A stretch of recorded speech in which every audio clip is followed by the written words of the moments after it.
সুগা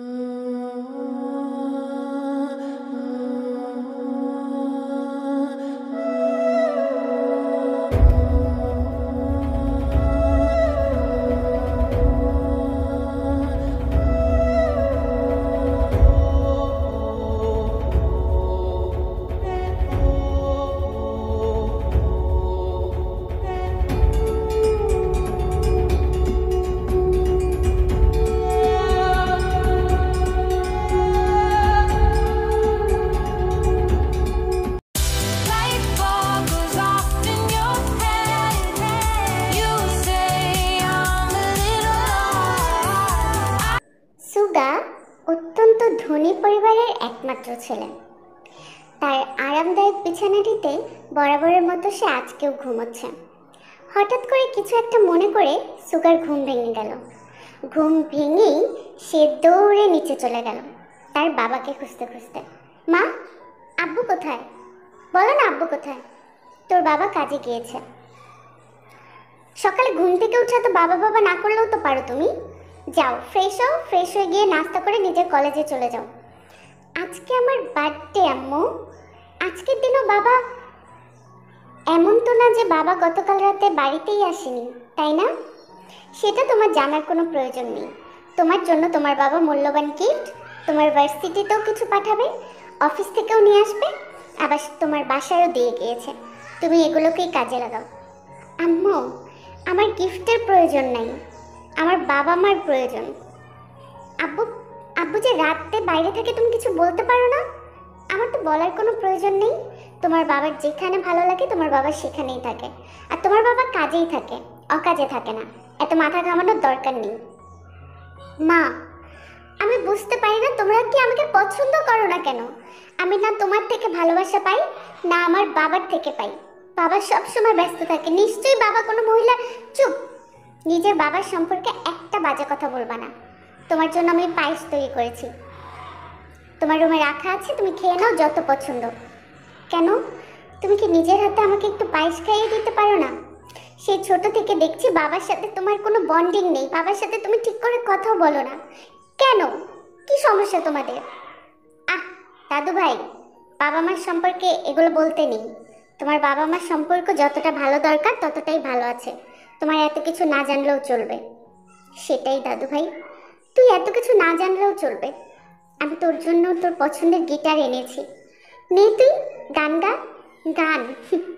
যার জীবনে কোনো সুর নেই সে গাইবে গান। শোনো, আমি সত্যতা জানতে চাই। নিশ্চয়ই আমার বাবা আমার মাকে ধোঁকা দিচ্ছে। আমার বাবার নিশ্চয়ই বাইরে কোথাও কারোর সাথে কোনো কিছু আছে, না হলে কেন কেন আমার বাবা আমার মায়ের সাথে কথা বলে না, আমার মা কেন আমার বাবার সাথে কথা বলে না? আর তার থেকে বড় কথা, মায়ের মনে কি চলছে? মা কেন আমাকে ভালোবাসে না?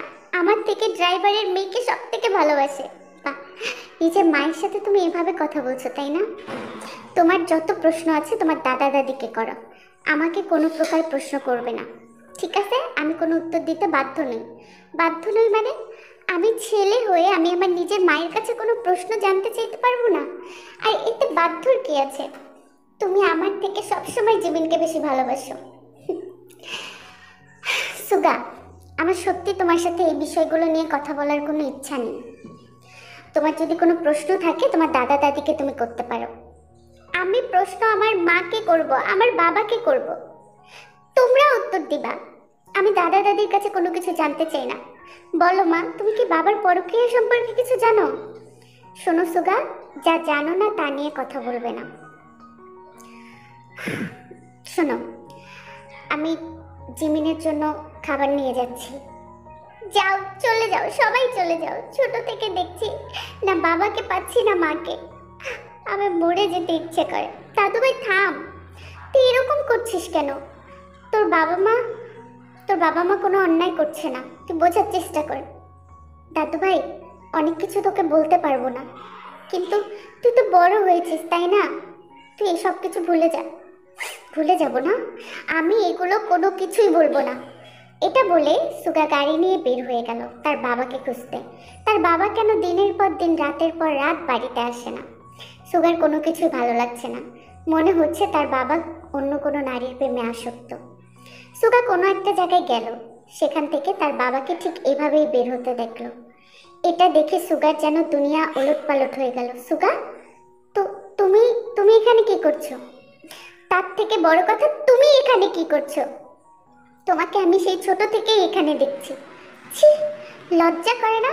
নিজের একটা ছেলে থাকা সত্ত্বেও, স্ত্রী থাকা সত্ত্বেও তুমি এখানকার মহিলার সাথে থাকতে আসছো। সুগা, যেটা জানো না সেটা নিয়ে কথা বলো না। তুমি বাসায় চলো, আমি বাসায় গিয়ে তোমার সাথে কথা বলবো। তুমি এখানে সিন ক্রিয়েট করো না। সিন ক্রিয়েট মানে? তোমাকে বাবা বলতে আমার ঘৃণা করছে। এই মহিলাটাকে টাকা পয়সা দিয়ে তুমি এসব করো, তাই না? সুগা, দয়া করে বাবা এগুলো কিছু বইলো না। আমি আমি চলে যাব তোমার বাবার লাইফ থেকে। তুমি তুমি দয়া করে তোমার বাবাকে এগুলো কোনো কিছু বইলো না। চলে যাবেন? আপনি জানতেন না আমার বাবার একটা ছেলে আছে? আপনি জানতেন না আমার বাবা বিবাহিত? এরপরেও টাকার সম্পত্তির লোভে নিজেকে এভাবে বিলিয়ে দিলেন। আপনি তো আমার মায়ের বয়সী, তাই আপনাকে গালাগালি করতে পারছি না। আমার ঘৃণা হচ্ছে আপনাকে দেখে। আপনার মতো মহিলাদের তো পানিতে ডুবে মরে যাওয়া উচিত। ছি, আমি আমি কেন তোমাদের পরিবারে জন্ম হইলাম? আমার ঘৃণা হচ্ছে নিজের প্রতি। আমার মনে হচ্ছে আমি নিজের জান দিয়ে দিই। কথা বলছো না কেন বাবা? এই মহিলাকে এখান থেকে চলে যেতে বলো। বলো তোমার লাইফ থেকে চলে যেতে বলো। এই থাপ্পড়টা আমার তোমাকে আরো আগেই দেওয়া উচিত ছিল। নিজের মায়ের বয়সে একটা মহিলাকে এইভাবে বলতে তোমার লজ্জা করলো না? আমার লজ্জা করবে? আর তোমরা যেগুলো করতেছো, তুমি যেগুলো করতেছো, এগুলো লজ্জার কিছু না বাবা। তোমার লজ্জা করছে না? ছি, আমারই তো লজ্জা করছে তোমাকে বাবা বলে ডাকতে। তোমার যদি অন্য নারীর প্রতি আসক্ত থাকে তাহলে তুমি কেন? থামো বাবা, থামো, আর কিছু বললো না। আমি আজকেই চলে যাব। আমি তোমার বাবাকে এখানে আসতে অনেকবার বারণ করেছি, কিন্তু তোমার বাবা এরপরেও আসে আপনার সাথে থাকে, আর আপনি বেহায়ার মতো কিছু টাকার লোভে আমার বাবার সাথে শুয়ে পড়েন, তাই না? ছি, আপনার লজ্জা করে না? আপনি বিয়ে করলে আমার সমান একটা ছেলে থাকতো, তার জীবনটা আপনি এইভাবেই নষ্ট করে দিতেন। ভাগ্য ভালো যে আপনার বিয়ে হয়নি, আপনার ঘরে কোনো সন্তান নেই। থামো থামো সুগা, থামো। কাউকে কিছু বলার আগে 100 বার চিন্তা করো, সত্যতা জানার চেষ্টা করো, তারপরে কথা বলো। তুমি কি বলতেছো জাঙ্কু? প্লিজ, ওকে আর কিছু বইলো না। তোমার দুটো পায়ে ধরে আমি তোমার লাইফ থেকে চলে যাচ্ছি সারা জীবনের জন্য। আমি থাকতে পারবো না। এটা বলে তে কান্না করতে করতে চলে গেল। জাঙ্কুক পাগলের মতো তেকে পেছন থেকে ডাকতে থাকলো, কিছুদিন পরে সবকিছু ভুলে যাবা বাবা। তোমার জীবন থেকে একটা ভাইরাস চলে গেল। চলো বাসায় চলো। বাসায় আসার পর আয়ু জাঙ্কুকের অবস্থা দেখে তবুও জাঙ্কুককে ধরতে গেল না। সে শুধু সুগাকে একটা প্রশ্ন করলো, সুগা, তোর বাবার অবস্থা এরকম কেন? বলো। বাবাকে ভাইরাস মুক্ত করেছি মা। এখন তোমার দায়িত্ব শুধু আমার বাবাকে সময় দেওয়া। আমি তো চাই আমার বাবা মা একসাথে থাকুক। তুমি তুমি বাবাকে একটু সময় দাও মা। বাবা ঠিক হয়ে গেছে, ফিরে আসছে। ঠিক হয়ে গেছে মানে?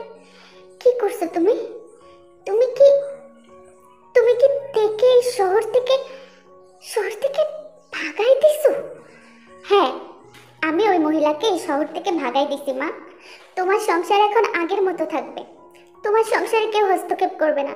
তুমি শুধু আমাকে আর বাবাকেই ভালোবাসবা। সুগা, সুগা, তুমি আন্টির সাথে এভাবে কেন কথা বলছো? আন্টি আঙ্কেলকে যথেষ্ট ভালোবাসে। তুমি তুমি দয়া করে থামো। চুপ। আমি তোর সাথে কোনো প্রকার কথা বলতে চাই না। একটা ড্রাইভারের মেয়ের সাথে আমার কথা বলার কোনো ইচ্ছা নেই। তোর প্রতি আমার মায়ের ভালোবাসাটায় মাঝে মাঝে আমি অবাক হয়ে যাই। কেন মা, কেন ভালোবাসো ওকে? অনেক সহ্যের সীমা তুমি দূর করে ফেলছো। তুমি সব সহ্যের সীমা ভঙ্গ করে ফেলছো। জিবিনের সাথে এভাবে কথা বলার সাহস পাও কিভাবে? আর বারবার ড্রাইভার বলার কি দরকার? ম্যাডাম, আমি তো ড্রাইভারই, তাই না? আপনি নিজের সন্তানকে ভালো না বেশি একটা সামান্য ড্রাইভারের মেয়েকে যদি ভালোবাসেন, আপনার ছেলের মনে তো প্রশ্ন জাগবেই। আমি আমার মেয়েকে নিয়ে এই শহর থেকে চলে যাব। হুকুম হুকুম, জিমিনকে নিয়ে তুমি কেন এখান থেকে চলে যাবা? তোমাদের কি দোষ? তোমরা কেন যাবা? না, আর কোনো কথা বলবেন না ম্যাডাম। আমাকে এখান থেকে যেতে দিন। আপনি জাঙ্কুক স্যারের সাথে সুখে থাকেন। আমার মেয়ে আপনার অনেক ভালোবাসা পেয়েছে। আর লাগবে না। এবার আমার মেয়ে একাই থাকতে পারবে। আপনি আপনি ভালো থাকেন আয়ু ম্যাডাম। আমি আপনার জন্য অনেক দোয়া করব, আপনার জীবনটা সুখের হোক। আমি চাই না আমার জন্য আপনার জীবনে কোনো কাঁটা আসুক, বা আমার মেয়ের জন্য। এটা বলে বেগম তার মেয়ের হাত ধরে টেনে সেখান থেকে নিয়ে গেল। জীবন কিন্তু সুগাকে অনেক ভালোবাসতো, কিন্তু তাদের সম্পর্কটা এরকম কেন? সুগা ভাবতে থাকলো, সুগা চিন্তা করতে থাকলো, যদি সে অতীতে গিয়ে সব দেখতে পারত। সুগা ঘুমানোর অনেক চেষ্টা করছে, কিছুতেই তার ঘুম আসছে না। হঠাৎ করে কিছু সময়ের জন্য ঘুমিয়েও তার ঘুমটা কেন যেন ভেঙে গেল। সুগা চারপাশের পরিবেশটাকে অন্যরকম দেখলো। সে বুঝতে পারল না। দাদু ভাই, দাদু ভাই, তোর তোর বাবা মার জীবনে অনেক বড় একটা দুঃখ আছে, অনেক বড়। দুঃখ মানে? আর কোনো দুঃখ নাই। তুমি আমার রুম চেঞ্জ করছো কেন? আমার রুমের সবকিছু পরিবর্তন কেন করলাম? করে দেখলাম যদি কোনোভাবে জীবনটাকে পরিবর্তন করা যেত।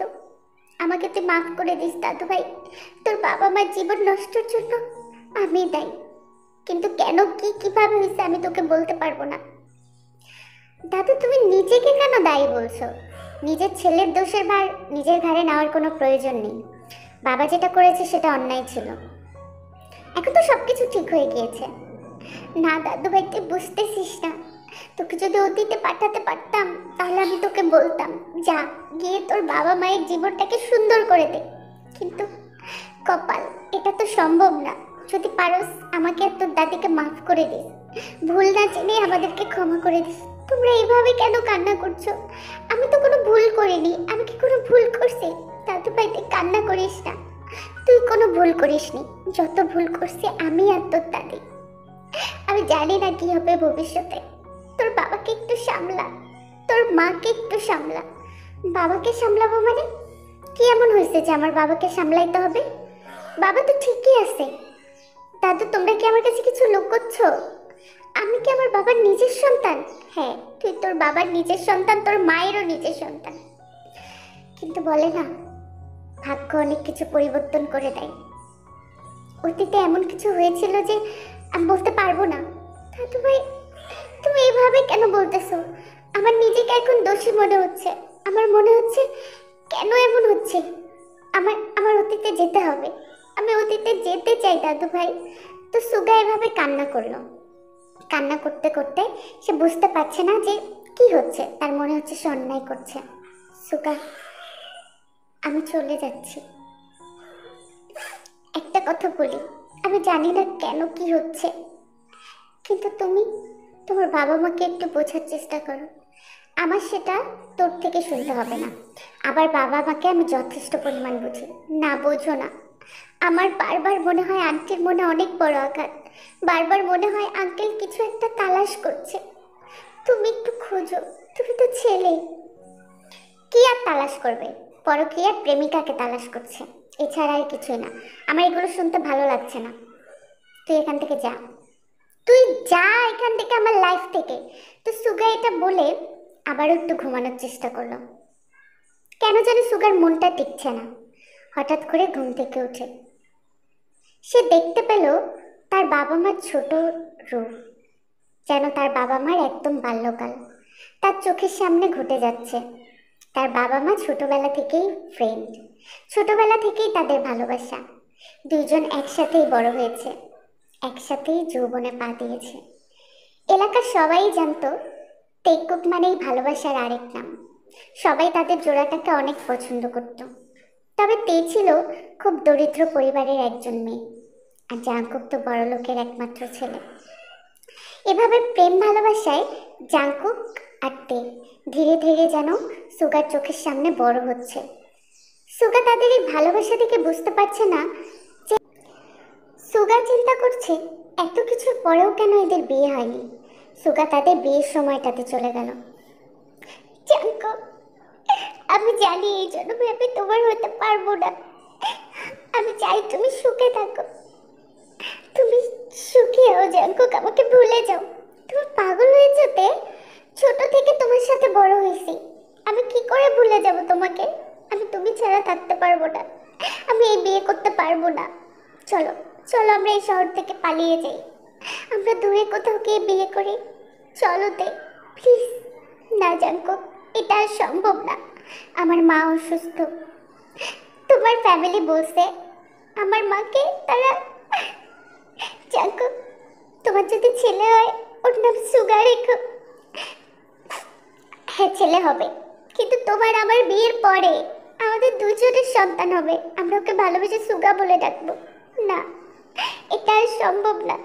তুমি আয়ুকে বিয়ে করো, আয়ুর গর্ভে যেই সন্তান হবে আমি দূর থেকে তাকে নিজের সন্তানই ভাববো, তার জন্য দোয়া করব।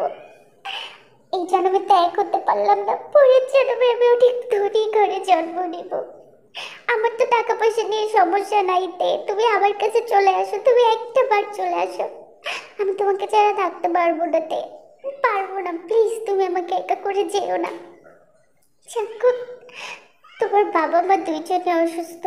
তুমি যদি এরকম কিছু করো ওনারা মরে যাবে। আমি সারা জীবন তোমাকে এভাবে ভালোবেসে যাব। আমাকে একটু বুকে নাও জাঙ্কুক। আমরা এক করতে পারলাম না,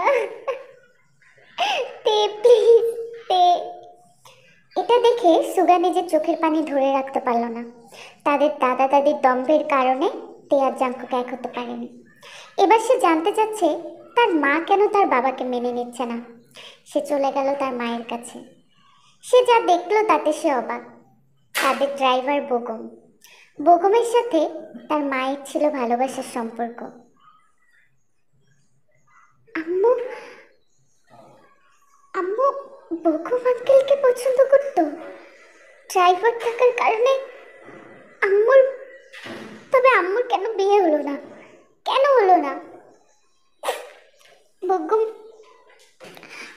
তুমি তুমি ভালো থেকো, সুখে থেকো। কেন? আমি আমি গরিব দেখে তুমি আমাকে ছেড়ে চলে যাবা, তাই না? তাহলে কেন ভালোবাসার মিথ্যে অভিনয় করছিলা বলো তো আয়ু? আমি তো তোমাকে ছাড়া থাকতে পারবো না। পাগল, তোমার জীবনের জন্য আমি আজকে অন্য একজনের হতে যাচ্ছি, তোমাকে বাঁচিয়ে রাখার জন্য। আর তুমি বলছো বাঁচবে না? তোমার যদি কোনো মেয়ে হয় তার নাম জিমিন রেখো, কিন্তু আমি তো তোমাকে ছাড়া থাকতে পারবো না আয়ু। প্লিজ প্লিজ, তুমি আমাকে নিজের হাতে মেরে তারপরে চলে যাও। আমি আমি তো তোমাকে অন্য কারো হতে দেখতে পারবো না। আমি মরেই যাব। না, মরবে না। তুমি বিয়ে করবে, সুখী হবে, না হলে আমি মরে যাব। এগুলো দেখে সুগা কিছুতেই বিশ্বাস করতে পারছে না। অতীতে এরকম একটা ভয়ঙ্কর ঘটনার কারণেই তার বর্তমানটা এরকম। সে চিন্তা করলো সে অতীতটা ঠিক করে দিবে যে কোনোভাবেই। জাঙ্কুক আয়ুকে আংটি পরাতে যাবে ঠিক তখনই। দাঁড়ান মিস্টার জাঙ্কুক, আপনি মিস আয়ুর হাতে আংটি পরাবেন না। যাকে ভালোবাসেন তাকে রেখে আরেকজনের হাতে আংটি পরাবেন? আরেকজনকে বিয়ে করবেন? কি করে পারবেন আপনি এটা? এই, কে তুমি? হ্যাঁ, এত কথা বলতেছো কিসের জন্য? আমার ছেলে বিয়ে করতেছে, বিয়ে করতে দাও। চুপ বুড়া, একদম চুপ। একটা কথা বলবেন না আপনি। আপনার এই ভুল সিদ্ধান্তের জন্য ভবিষ্যতে অনেকগুলো জীবন নষ্ট হবে। জাঙ্কুক আঙ্কেল, বাবা, তে, মা, এখনো সময় আছে আপনাদের ভালোবাসা।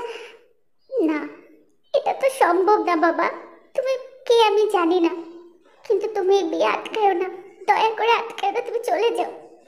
কিন্তু জাঙ্কুক কোনো কথাই শুনলো না। জাঙ্কুকের মনে হলো এটাই একটা সুযোগ তার ভালোবাসার মানুষকে পাওয়ার। সে দৌড়ে গিয়ে তেকে হাত করলো। আমি মরে যাইতাম জাঙ্কুক, তুমি অন্য কারো হইলে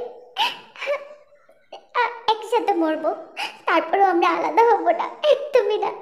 তখন সুগা অনেক খুশি হলো। সে এত খুশি হলো যেন তার বাবা মার বিয়ে দেখছে। এই ছেলে, এই যে আকামটা যে ঘটাইলা তুমি, এই যে মেয়েটা যে লগ্নভ্রষ্টা হইলো, মেয়েটার যে বিয়েটা ভাঙলো, মেয়েটার কি হবে এখন? হ্যাঁ, অসভ্য ছেলে। সেটাই তো, মেয়েটা যদি সুইসাইড করে তার দায় কে নেবে?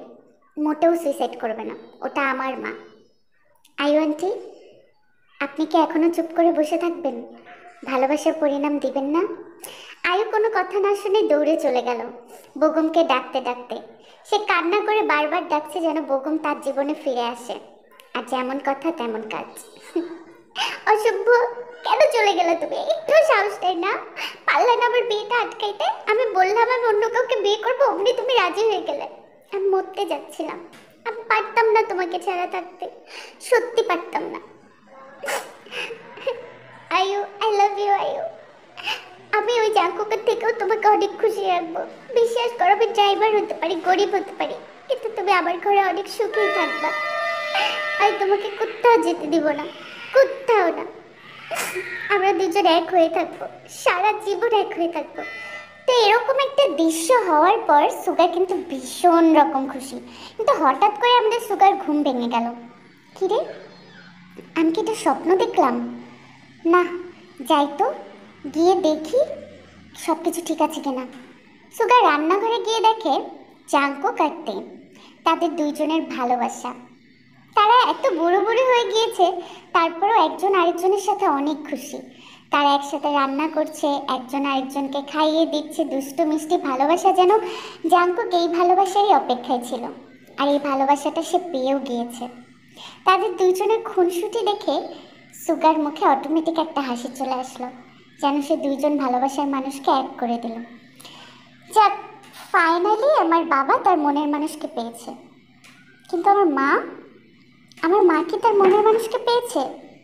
কই, আমি যাই, গিয়ে দেখে তার মাও অনেক খুশি। তার বাবার অট্টালিকায় যে সুখটা পায়নি, সেই বেগমের ভাঙা কুড়ে ঘরে যেন সেই তার থেকেও অনেক খুশি, অনেক বেশি। সে তার মায়ের ভালোবাসাটা দেখছিল। হঠাৎ করে পিছন থেকে একজন, কি রে সুগার বাচ্চা, লজ্জা করে না মানুষের প্রেম ভালোবাসা এভাবে দেখতে? দেখছিস আমার আম্মু কত বড় লোকের মেয়ে হওয়া সত্ত্বেও আমার বাবার করে করে খুশি, আর আমি গরিব দেখে তুই আমার বিয়ে করতে চাস না? একথা শুনে সুগা নিজেকে বিশ্বাস করতে পারল না। এটা জিমিন, কিভাবে সম্ভব? সুগা আয়নায় গিয়ে নিজের চেহারাটা দেখল। আরে, আমার চেহারা এরকম কেন? আমি কি এখনো স্বপ্ন দেখতেছি? আমার পুরাতন ছবিগুলো দেখি, এমন কেন? সে দৌড়ে গিয়ে নিজের পুরাতন ছবিগুলো দেখলো, আর দেখলো সত্যি সত্যি তার চেহারার পরিবর্তন হয়ে গিয়েছে। কিন্তু এই চেহারা পরিবর্তনের কারণ কি? অবশেষে সুগা বুঝতে পারল যে আগে আয়ু আর জাঙ্কুকের মিক্সডে সুগা হয়েছিল, কিন্তু এবার তো তার মা আলাদা, সে কারণে তার চেহারাটার পরিবর্তন হয়েছে। আর সেম ঘটনা জিমিনের সাথেও ঘটেছে। বাট সুগা বুঝতে পারলো সে জিমিনকে অনেক ভালোবাসে, তাই দৌড়ে জিমিনের কাছে গেল আর গিয়ে বলল, আমি তোকে সত্যি অনেক বেশি পছন্দ করি, অনেক বেশি ভালোবাসি। যেভাবে আমাদের মা বাবার অনেক খুশি আছে, আমরা দুজনে এভাবেই খুশি থাকবো। আমি তোকে কখনোই ছাড়বো না। আমার বাবা যেভাবে আমার মাকে ভালোবাসে, ঠিক সেভাবেই আমিও তোকে অনেক ভালোবাসবো। তো এভাবেই তাদের একটা হ্যাপি এন্ডিং হলো। গল্পটা তোমাদের কেমন লাগলো অবশ্যই জানাবা। Love you. বেশি বেশি শেয়ার করো, কমেন্ট করো।